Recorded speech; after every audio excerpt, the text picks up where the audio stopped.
Juste, j'avais une question, Rav Levi. Juste un petit détail. Si quelqu'un fait juste le schéma Israël, mais sans faire tout le créat, tous les soirs, est-ce que ça reste quand même valable ou c'est quelqu'un qui est relativement religieux, qui fait Shabbat, mais qui énonce juste le schéma Israël, c'est tout. Alors, je vais te répondre à ta question. Si une personne, Oui, réponds-moi parce que j'ai besoin d'une réponse. si une personne il lit juste écoute bien jusqu'à la fin. Si une personne il lit juste le schéma, il est quitte de la mitzvah de la Torah. Parce que la mitzvah de la Torah, c'est juste le schéma. Les Chachamim, ils ont demandé également de lire des brachot avant et après.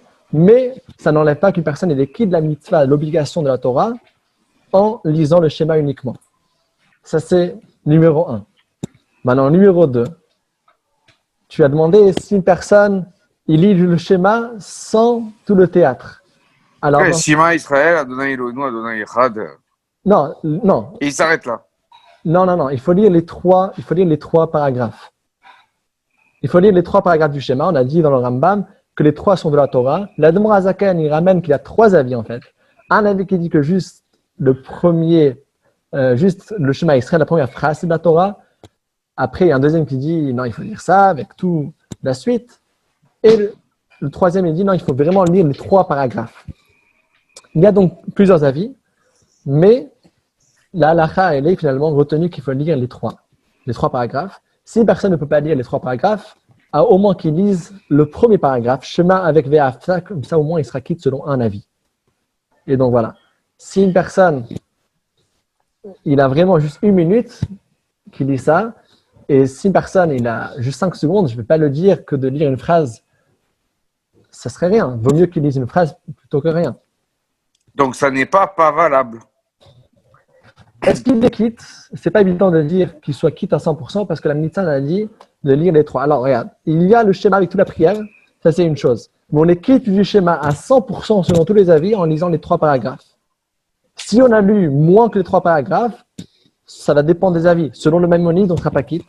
Selon d'autres avis que l'Almanzakan ramène, on pourra être quitte avec le schéma avec le premier paragraphe, jusqu'à ce qu'il y ait aussi un avis qui pense que juste avec la première phrase, on peut être quitte. Alors si on va être quitte selon tous les avis, il faut minimum faire les 3 paragraphes. Si on a moins de temps, vaut mieux faire peu que rien. Ça, c'est évident. C'est pas une question de temps. C'est le soir, c'est la nuit. C'est plus une question de temps. C'est une question de régularité. C'est difficile le soir très tard ou la nuit, peut-être d'être régulier. Alors peut-être pour certains non, mais pour certains oui. Ça c'est sûr. C'est difficile, ça dépend si c'est une priorité pour nous ou pas. Tu sais, il y a des gens que pour eux, c'est une priorité de voir les nouvelles de la journée, ils regardent la télévision, ils ont la chaîne de 20 heures. Et donc, pour eux, puisque c'est une priorité, ils pourraient toujours le voir. Il faut mettre des priorités. Si le schéma Israël, pour nous, c'est une priorité, alors bien sûr qu'on pourra le faire. Maintenant, si une personne lit le schéma Israël en pensant que c'est un théâtre, alors là, c'est une autre question, c'est le quitte ou pas. Parce que le schéma Israël, il ne faut pas juste dire les mots, mais il faut savoir que c'est sérieux. Alors, si une personne lit le schéma Israël et se dit, bon, moi je fais une partie du théâtre, si c'est un théâtre, alors. Oui, mais une fois qu'on a dit Shema Israël, on a montré à Hachem que c'est un jour de plus où on croit en lui. Pourquoi il faut dire toute cette paracha? Pourquoi ces 3 paragraphes? Pourquoi c'est aussi long? Ça donne le sentiment de faire un peu de cinéma à Hachem.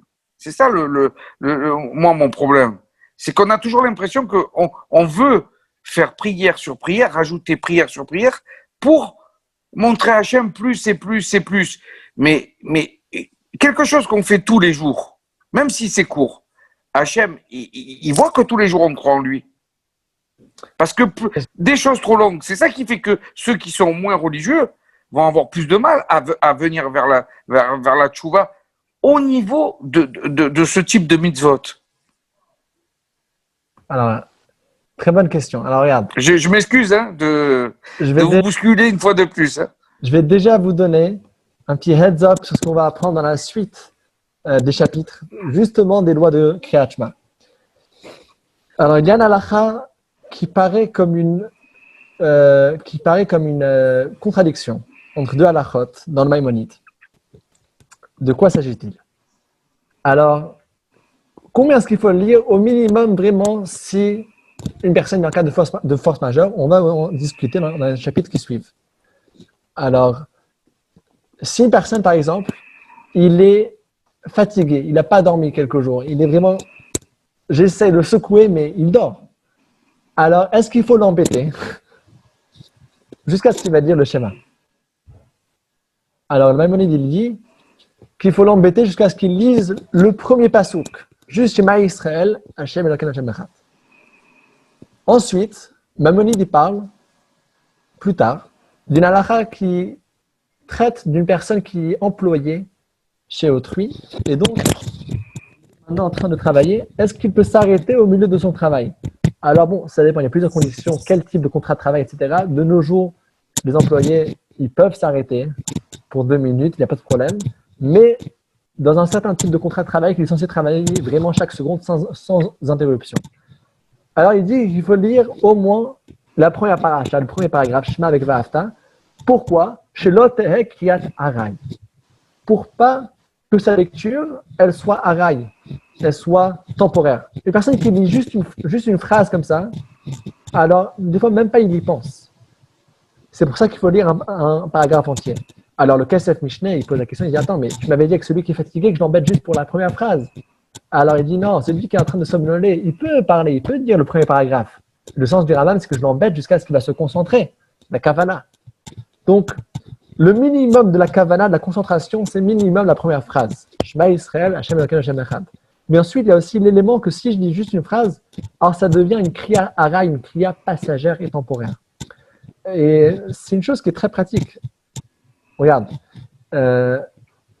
après qu'on termine la Amida, alors une des raisons pour laquelle il fait les 3 pas arrière, 3 pas avant, il faut attendre un petit moment, c'est parce que l'élève, il continue à terminer le texte qu'il fallait dire. On ne se rend pas compte, pendant encore quelques secondes, on est en train de terminer une phrase que j'ai tellement l'habitude de dire. Oh, c'est shalom. Si c'est une chose que je dis, juste comme ça, une phrase toute courte, ça peut être une phrase passagère, une phrase arabe. Tandis que pour dire à Hachem qu'on croit en lui, qu'on a. Mais qu'est-ce que tu entends par phrase passagère? Ça, c'est une notion que je ne comprends pas bien. Passager, ça veut dire comme ça. Ça veut dire il y a 2 façons comment tu peux parler avec une personne. Tu peux appeler ton ami avec le téléphone, tu mets les écouteurs et tu es en train de laver les vaisselles et tu parles avec lui. Ah oui, oui. Tu peux parler avec ton employeur et qui va maintenant décider si tu embauches ou pas. Est-ce que tu vas faire les vaisselles et comme ça écouter, attends 2 secondes, hop. Pas du tout. Il y a 2 façons de parler au téléphone. Oui, j'ai compris. Si c'est juste une phrase comme ça peut être une phrase qui sera temporaire. C'est pour ça que c'est pas juste une phrase, mais il faut vraiment s'asseoir. On va voir aussi plus tard dans les lois du Kachma, il faut s'asseoir, s'installer. Je ne peux pas réciter le Shema Israël tout en marchant, il faut s'arrêter au moins un petit moment. C'est vraiment quelque chose de fixe. Maintenant, chacun son niveau, chacun doit progresser. Et bien sûr, le minimum, une personne qui ne fait rien, alors qu'il commence au moins à lire la première phrase, il va être quitte selon un avis. Après, une personne, il progresse un peu plus, qu'il lise le premier paragraphe, encore plus, qu'il lise les 2 longs paragraphes, voire aussi le 3e, et après, finalement, il pourra se rapprocher à faire toute la tefila. Le secret de cela, c'est que c'est la beauté de la prière, c'est ça même qui va attirer finalement les gens. Et donc, on le donne à goûter l'apéritif, mais après, finalement, il va se rapprocher lui-même. Alors. Ah oui, j'ai une question aussi Est-ce que je peux poser une question? Bien sûr. Oui, voilà, j'ai pas suivi tout à fait le début du cours, mais je voulais savoir pourquoi on doit lire le schéma 2 fois. Parce que le matin, on le lit, on met les téphilim, on est concentré, on dit Shema Israël. Bon, ça devrait être suffisant pour toute la journée. D'autant plus que, d'après ce que vous avez dit, on peut le lire tard le soir et tôt le matin. Donc, en fait, il y a un laps de temps entre les 2 schémas qui peut être très court si on compte le temps. Donc, pourquoi le lire 2 fois? Est-ce qu'une fois n'aurait pas suffi finalement, puisque on peut le lire tard le soir et très tôt le matin? Alors, très bonne question. Et pour répondre à ça, il faudrait d'abord comprendre pourquoi est-ce qu'il faut vraiment le lire chaque jour. Pourquoi pas de temps à autre? Une fois par semaine, je dis voilà, qui est mon Dieu? C'est Hachem. Écoute Israël, Hachem est mon Dieu, Hachem m'étend. Une fois par mois, tous les Shabbats peut-être, tous les fêtes. Bon, une fois par année, peut-être une fois dans la vie. uniquement la bar mitzvah. Pourquoi? Non, mais là, c'est pas pareil. C'est pas pareil. C'est pas la même chose. Là, Oui. il faut dire à Hachem qu'on croit en lui tous les jours, parce que sinon, il va croire qu'on ne croit plus en lui si on fait ça qu'une fois dans l'année. C'est pas pareil. C'est pas pareil que, excusez-moi d'intervenir. C'est pas pareil que de rajouter prière sur prière, comme je disais tout à l'heure. Alors pourquoi est-ce qu'il faut faire tous les jours? Une fois tous les 2 jours, ça va pas suffire? Un jour sur 2. Ça se discute, on peut discuter, On va négocier. on va Alors, négocier. le secret, c'est la chose suivante. C'est que il faut le dire tous les jours. Et il faut le dire une fois le jour, une fois la nuit. Parce qu'il faut accepter Hachem à chaque instant. À chaque jour, Hachem nous donne une nouvelle force, un nouveau souffle de vie. Et donc, il faut remercier Hachem chaque jour, parce que chaque jour, on est une nouvelle personne. De façon générale, on devient une nouvelle personne, on est renouvelé chaque jour, mais en détail, de façon particulière, on est renouvelé 2 fois, une fois le jour, une fois la nuit. Je vais partager avec vous une histoire de l'Admor Hazaken, parce que justement, là, on est déjà à la nuit du Chai Elul, et le Chai Elul, c'est l'anniversaire de 2 grands Shnei Amerot Agdolim, le Baal Shem Tov et l'Admor Hazaken, les 2 grandes lumières. Alors, on va faire tout d'abord un grand Lechaim. Alors, on avait écrit sur le groupe qu'il fallait préparer un Lechaim. Alors, j'espère que vous avez tous un Lechaim. On va faire le Lechaim par rapport à ça. Alors, Baruch Ata Adonai Eloheinu Sha'ak Enzem Dvarim. Lechaim. Pour repérer les fêtes. Amen. Bon, je vois que tout le monde est. Il est où le vôtre? Et toi, oui, monsieur Joachim, et vous? J'avais pas préparé. Mais je devais le préparer pour le deuxième livre. Lechaim. Alors, l'Admor Hazaken, il a donné sa vie pour ramener les Juifs à la lumière de la Torah, révéler la Torah, que c'est pas juste une Torah, c'est pas une charge, mais c'est une lumière et c'est une vie. Et ça, c'est le sens de Chai Elul.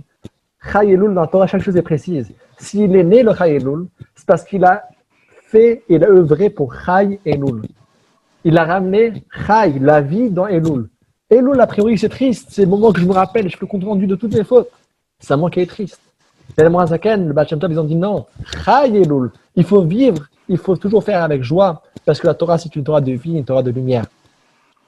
Alors, le Morazaken, il était emprisonné plusieurs fois par les autorités tsaristes à cause de son œuvre pour la Torah Mitzvot.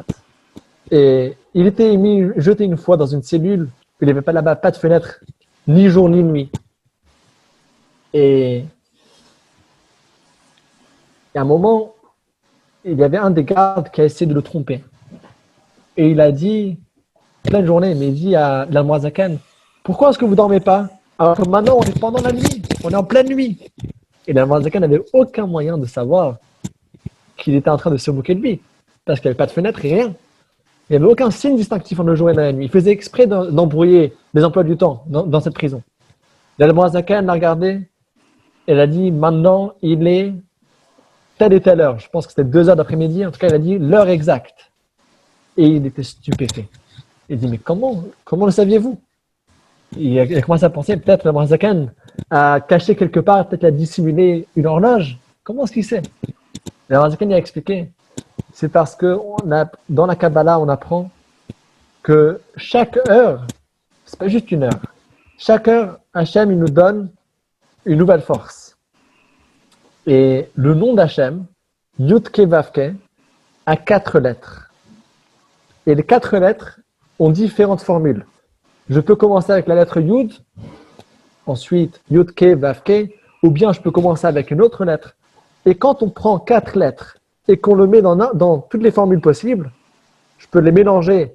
Je peux commencer avec une lettre avec une autre, parce que chaque lettre, ça représente sur une révélation divine. Finalement, je peux le multiplier au maximum jusqu'à ce que ça arrive à 12 multiplications. Pareil avec le Shem, Adoshem, Aleph, Dalet, Nun, Yud. Il y a aussi 4 lettres. Et il y a aussi, en tout, je prends les 4 lettres et je les multiplie de différentes façons. Il y a aussi 12 façons. Et il a révélé le secret, c'est écrit dans la Kabbalah, que à chaque heure, il y a ici une nouvelle force qui vient d'Hachem. Et donc, aux 12 heures de la journée, ces 12 forces de variantes différentes, comment placer les lettres de Yud-Ke, Vav-Ke. Et pendant la nuit, ces 12 variantes, comment placer l'ordre de Aleph, Dalet, Nun, Yud, Adne, Shem, Adoshem. Et donc, il a dit, maintenant, je vois exactement c'est quel rayonnement divin qui éclaire dans le monde. Et donc, je vois clairement que c'est jour, c'est Yud-Ke, Vav-Ke. Et je peux vous dire exactement il est quelle heure parce que je vois exactement c'est quelle lumière d'Hachem. Mais tout ça pour dire quoi? La Moisquin le mentionne aussi dans le Tanya. Tout ça pour dire que le jour et la nuit, c'est deux renouvellements différents parce qu'il y a le renouvellement du Shem Yud-Ke Vav-Ke et il y a le renouvellement du Shem Aleph Dalet Nun Yud. Ça sera Hashem un shiur à part pour expliquer quelle est la différence entre les deux. Un est plus Chesed, Yud-Ke Vav-Ke. Aleph Dalet Nun Yud, c'est plus Gvura, la rigueur. Et c'est ces deux choses-là qui sont là le jour et la nuit. Et c'est pour ça que ça ne suffit pas de remercier Hachem une fois par jour et de dire Hachem, j'accepte sur moi que tu es Hachem juste une fois par jour, mais à chaque renouvellement, on est une nouvelle personne avec de nouvelles forces le jour et on a aussi une sorte de nouvelle énergie qui vient pendant la nuit. C'est deux sources d'énergie et c'est pour ça qu'il faut à chaque fois réaffirmer qu'Hachem est notre Dieu.